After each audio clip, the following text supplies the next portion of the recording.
తీసుకుపోయాలి future city తోక city ఏందన్నట్టు ఇది అన్ని దిక్కుమాలిన పాలసీలు రియల్ ఎస్టేట్ బ్రోకర్ దందా తప్పితే ఇంకోటి లేదు అన్నీ కనబడతాయి మనకు మీరు పరిశీలన చూస్తే పూర్తిగా చూస్తే అసలు చాలా గందరగోళం గురుకుల పాఠశాల విద్యార్థులు చచ్చిపోతారండి ఇప్పటికి 120 మంది విద్యార్థులు చచ్చిపోయారు గంత నియంత్రణ లేదా గంత తెలివి లేదా ఒక గట్టి అధికారం పెట్టి గట్టి చర్య తీసుకోరాదా ఏందో చేస్తాము నీ ఫ్యూచర్ సిటీ తోక సిటీ ఈ పోరగాళ్ళని చేస్తారు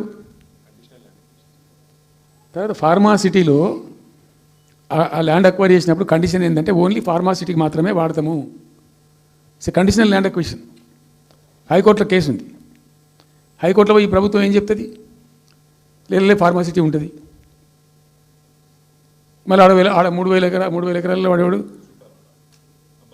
అంబానా సల్మాన్ ఖాన్ ఎవడో బొంతారనో పెడతారు ఈ జూ పార్క్ కొంచెం ఆడబెడతారట ఎందుకు జూ పార్క్ అమ్ముకోకపోవడానిక ఏం జరుగుతుంది ఈ రాష్ట్రంలో అసలు మేము ఇటువంటి చిల్లర పనులు చేయలేదే మేము ఉన్నప్పుడు ఇంత దుర్మార్గమైన కార్యక్రమాలు చేయలేదే ఇది ఎక్కడ దిక్కుమాలిన దందా ఏం జరుగుతుంది అసలు ఏం చేయదలుచుకున్నారు ఈ రాష్ట్రాన్ని ఇదేం పోతున్నా సో ఇట్లా